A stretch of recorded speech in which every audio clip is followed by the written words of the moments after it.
The galaxy had grown used to the weight of the Empire's presence, a civilization that stretched across countless systems, its fleets patrolling the void with unquestioned dominance. To them, the arrival of a new species meant another star on the ledger, another world taxed and folded into the machinery of control. When the humans were first catalogued, the initial reaction was amusement. Their ships looked like clumsy constructs of metal and engines, functional but without the elegance that Imperial engineers valued. To the Empire, humanity was just another primitive branch of evolution waiting to be educated in the harsh language of subjugation. The fleets sent to greet them carried centuries of arrogance in every hull. Their vessels were monuments to tradition, layered in armor, guided by doctrine that had crushed rebellions before they could even breathe. They entered the human sector expecting submission, perhaps resistance that would collapse with the first demonstration of imperial might. What they found instead was unnerving in its simplicity.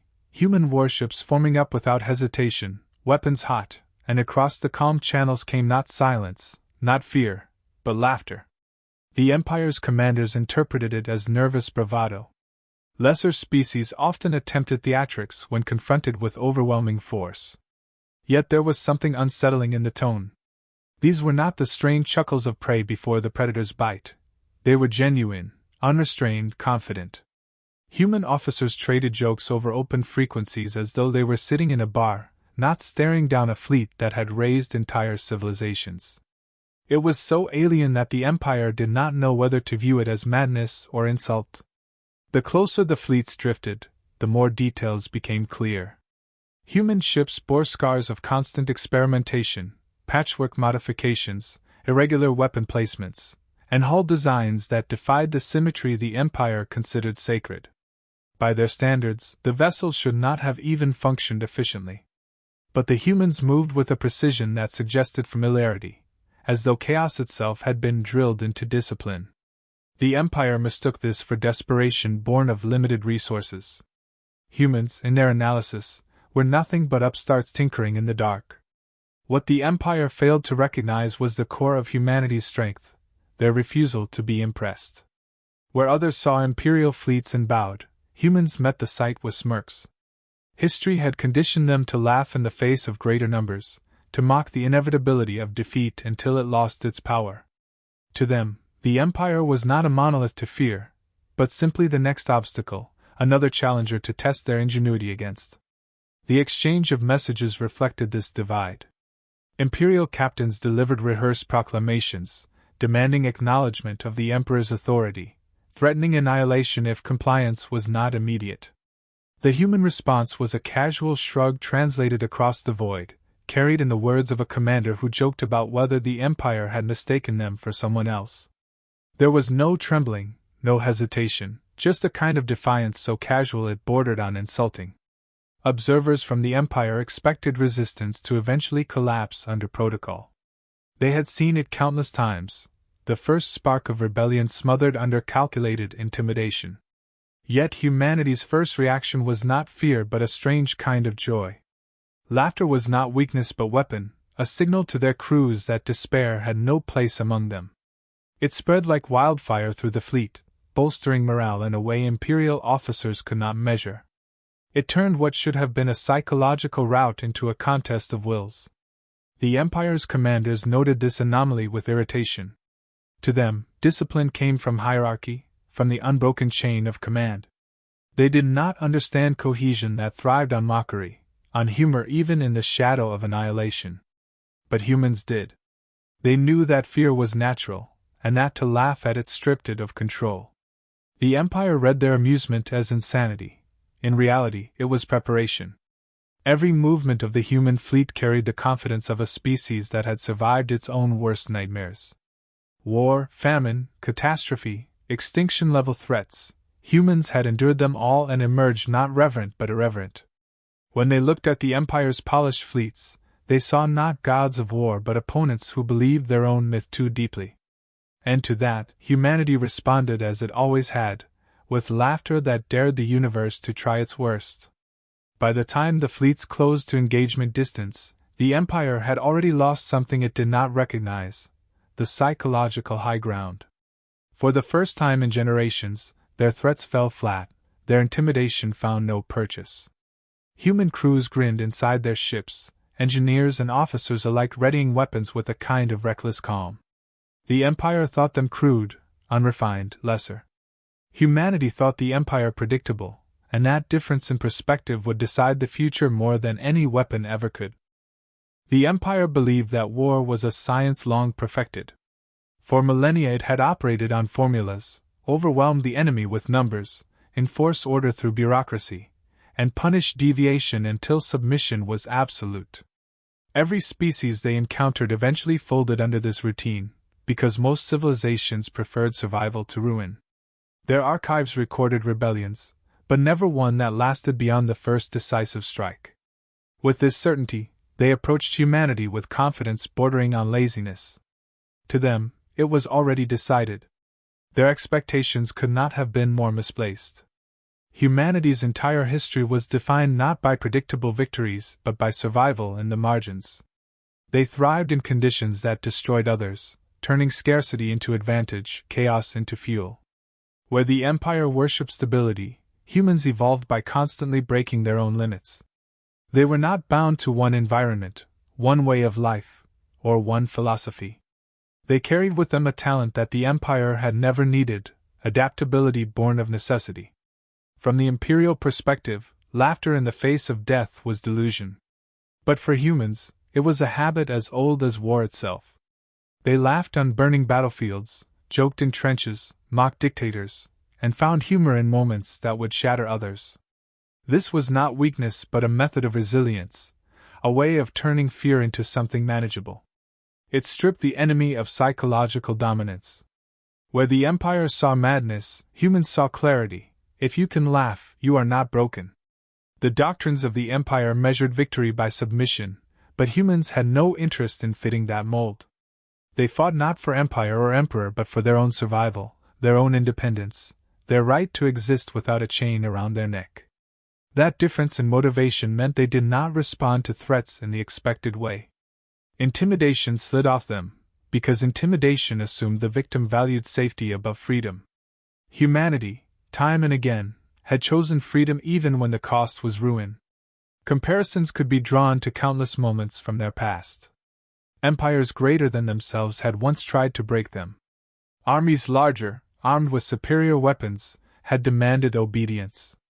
Humanity's answer had been the same: defiance wrapped in humor, courage sharpened by necessity. Those echoes carried into the present, informing the laughter that unsettled the Empire. The commanders did not understand they were witnessing not recklessness but tradition. The Empire's analysis of human technology reinforced their arrogance. Human ships lacked polish, their systems appeared crude, their designs suggested improvisation rather than design elegance. To imperial strategists this confirmed the assumption of inferiority. Yet what they failed to see was that improvisation was not weakness, it was humanity's greatest weapon. Every rough edge was an adaptation, every modification a solution to a problem solved without waiting for permission or doctrine. Where imperial engineers sought perfection, humans sought functionality. The result was technology that might look unsophisticated, but could change and improve faster than the Empire could comprehend. Doctrines, once established, were sacred within the Empire. They trained their officers to follow patterns that had never failed them.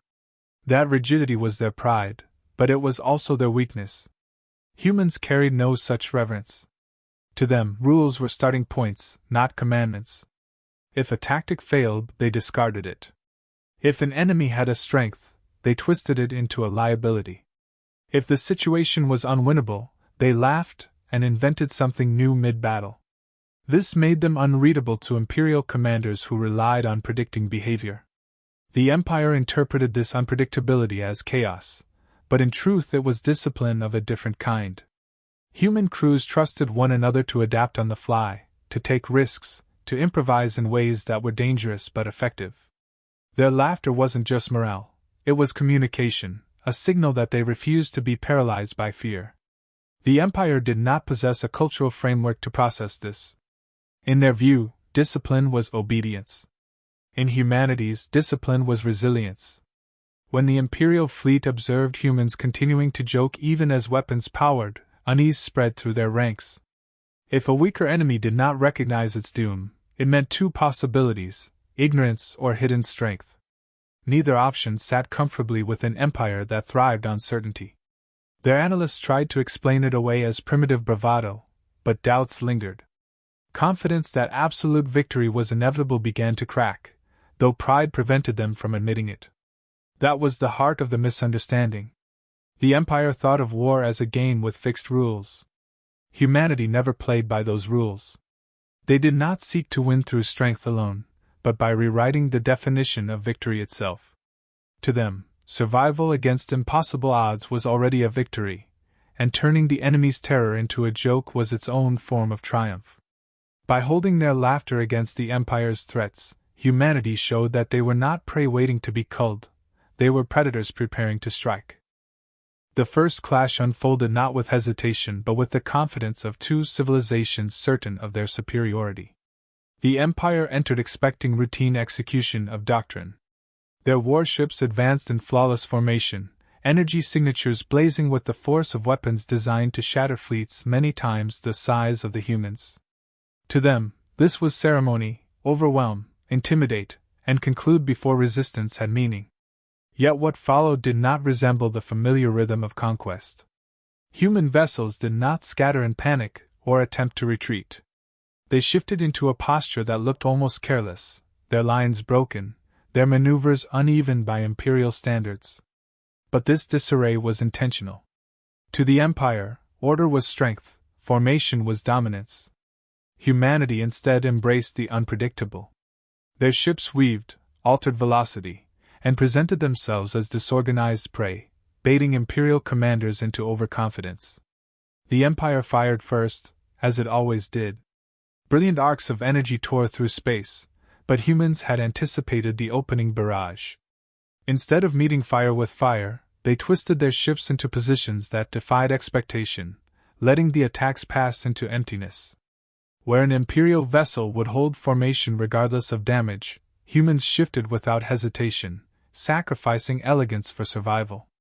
They treated combat like a living puzzle, adjusting pieces faster than the Empire could analyze. Human weapons ignited with a fury that lacked refinement but carried unmistakable precision. Railguns and missile salvos struck not at the obvious targets, but at weak points the Empire never considered vulnerable.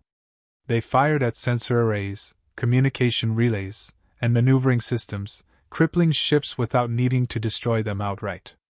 Each strike disrupted coordination, scattering the Empire's supposedly unbreakable unity. Imperial commanders tried to adjust, but every correction met with another unorthodox tactic. What unsettled the Empire most was the human reaction under fire. When ships sustained hits, the comms filled not with despair but with laughter and calm instructions. Crews cracked jokes while rerouting power, spoke casually while sealing breaches, and treated survival as routine rather than desperate. This atmosphere infected their tactics.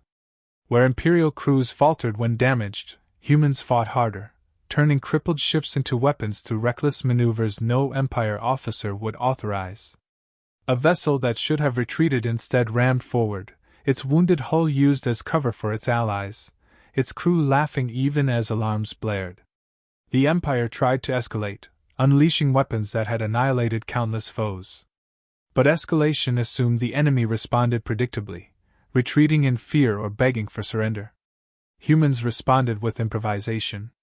They reconfigured weapons mid-battle, repurposed damaged systems as traps, and even used debris from destroyed ships as cover and ammunition. Every time the Empire adapted, humanity shifted the game, refusing to fight in ways doctrine accounted for. Imperial pride began to erode. Losses were small in absolute terms, but symbolically devastating. A species considered primitive was holding its own against fleets refined by centuries of supremacy. Commanders delivered increasingly frantic orders, but their subordinates hesitated. Nothing fit the patterns drilled into them. Each attempt to impose control only widened the gap, because humanity thrived in chaos. The laughter continued, carried across open channels with unnerving confidence. To the Empire, it was an insult, a deliberate refusal to respect power. But to humans, it was armor stronger than any plating. It kept fear from seizing the crew, maintained cohesion in moments where despair should have reigned, and broadcast to the enemy that intimidation had failed. Even as ships burned, the sound of amusement echoed, an announcement that humanity had not come to be crushed quietly. By the time the first engagement ended, the Empire had won no decisive victory. Their fleet still outnumbered and outgunned the humans, but the psychological landscape had shifted. Instead of cowering, the humans had bloodied their opponent and proven they could not be dismissed. Imperial officers spoke of it as an anomaly, a statistical oddity, but deep inside their ranks doubt festered. They had faced rebellion before, but never an enemy that seemed to enjoy the fight.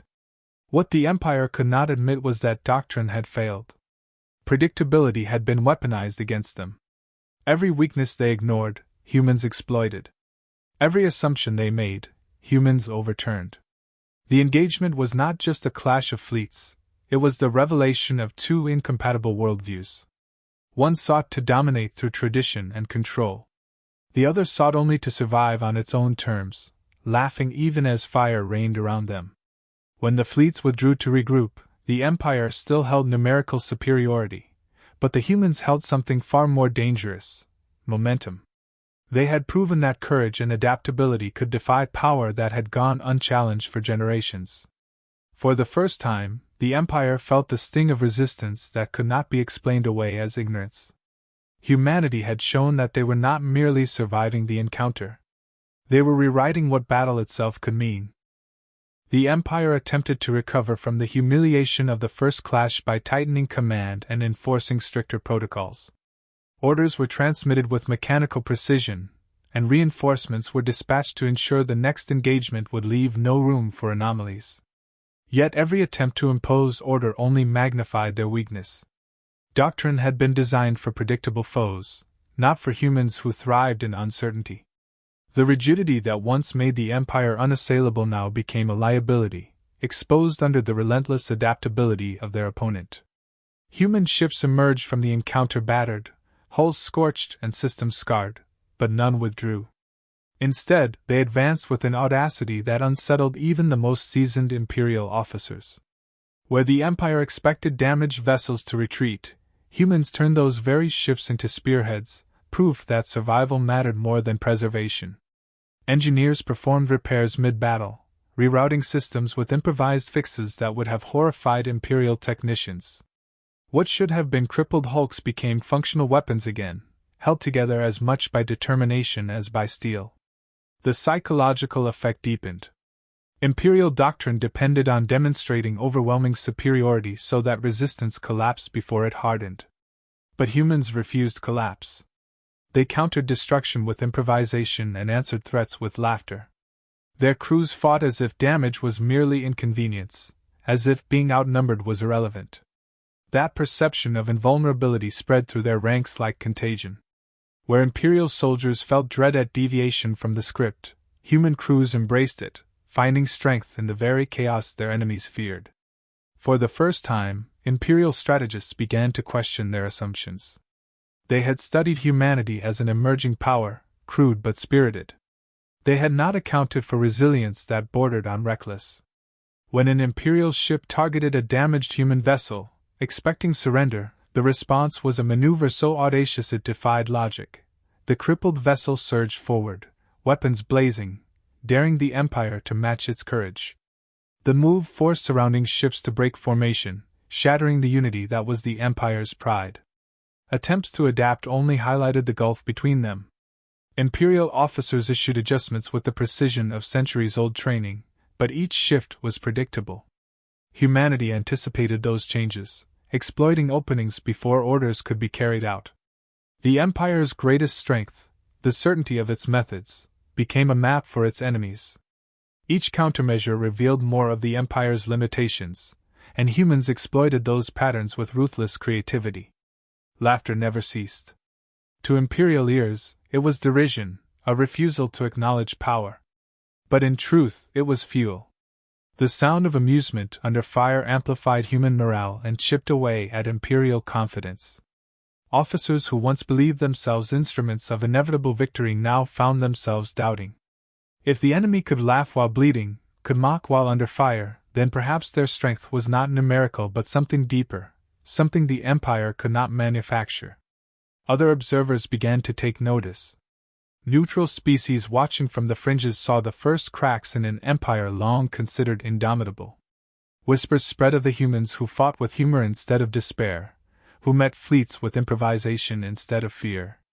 Rumors painted them not as reckless primitives but as warriors who turned unpredictability into art. The Empire tried to suppress these accounts, but information slipped through, and with it came the first flickers of doubt across the galaxy. The battle had shifted from a contest of weapons to a struggle of perception. Humanity had demonstrated that they could not be broken by conventional means.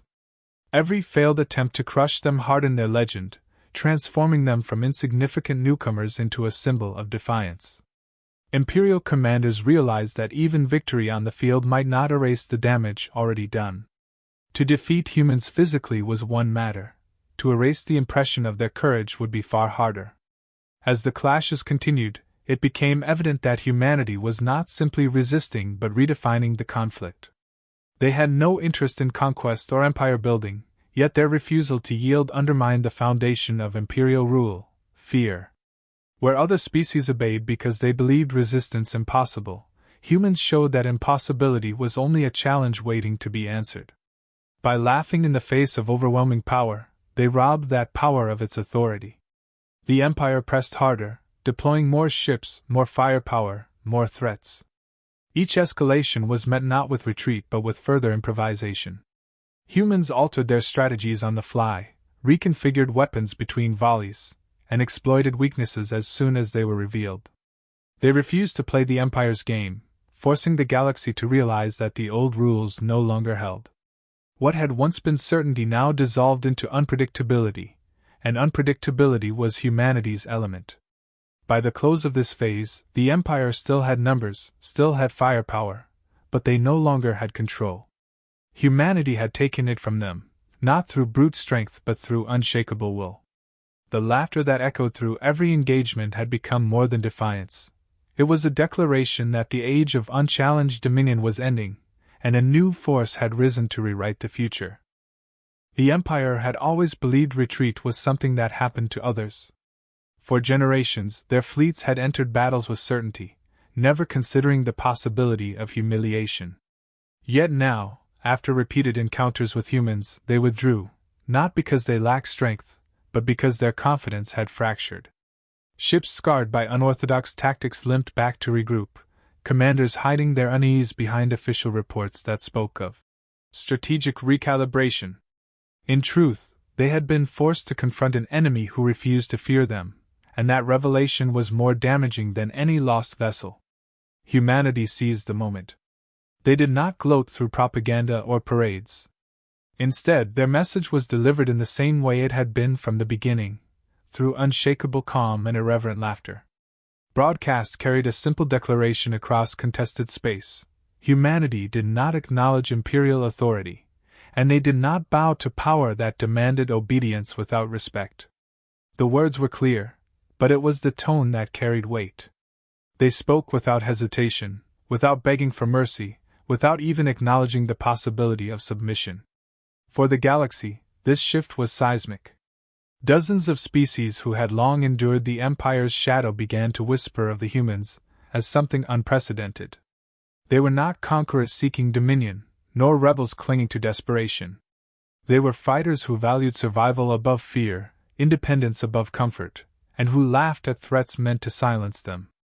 That defiance resonated in ways no fleet maneuver ever could. Across the stars, oppressed peoples heard the echo of human confidence, and recognized in it the possibility of their own resistance. The Empire attempted to reassert dominance through intimidation, issuing declarations that humanity would face annihilation if they continued. But these threats had already lost their power. Once fear is broken, it cannot be restored by repetition. Humanity had demonstrated that survival was possible even against impossible odds, and that demonstration was now permanent. The Empire could destroy ships, even entire colonies, but they could not erase the image of laughing warriors who faced death as though it were a joke. That image spread faster than imperial suppression could contain. Within imperial ranks, unease turned to quiet dissent. Officers who had believed in the infallibility of doctrine now questioned its relevance. They had witnessed their most reliable methods undone by creativity and audacity. The idea that tradition alone could guarantee victory no longer seemed unshakable. Pride still forced them to declare superiority, but doubt had seeped in, and doubt was poison to certainty. Humanity had not only resisted militarily, they had infected the Empire with the realization that its rule was not absolute. Human crews understood this instinctively. They fought not to overthrow the Empire but to carve out space where they could not be dictated to. Their ships remained damaged, resources stretched thin, yet morale surged higher than ever. Each victory was not measured in territory gained but in proof that they could not be broken. Engineers patched hulls with ingenuity, officers refined strategies with every encounter, and through it all laughter remained their anthem. To outsiders it was bravado, but to them it was survival made audible. The significance reached beyond the battlefield. Where once the Empire's name had been synonymous with inevitability, now it carried the memory of defeat at the hands of those who refused to take it seriously. Even if the Empire marshaled more fleets, even if future battles grew bloodier, they had already lost something they could not reclaim, the aura of invulnerability. Humanity had stripped it away with nothing more than resilience, humor, and the refusal to yield. In the aftermath, as their battered ships floated victorious, humans made no grand declarations of conquest. They simply sent out one message, carried across open channels for all to hear: they would not kneel. It was not arrogance but fact, delivered with a confidence that dared the galaxy to test it again. Their ships bore scars, their fleets were small, yet their will was unshaken. And that unshakable will resonated louder than any imperial decree. The Empire had sought to make an example of humanity. Instead, humanity had become an example to the galaxy. Species long silenced now saw proof that defiance was possible. The balance of fears shifted, and with it, the future. The humans had not set out to inspire anyone, they had simply chosen to live free or not at all. But in doing so, they lit a fire that no empire could extinguish. The final image was not of polished fleets or flawless formations but of scarred ships drifting together, their crews still laughing. That sound carried farther than any weapon. It declared that power without respect was hollow, that arrogance without adaptability was doomed, and that humanity, underestimated and unrefined, had forced the galaxy to recognize them as equals through nothing more than refusal to break. The Empire had numbers, history, and tradition, but humans had spirit, and spirit was enough to change everything.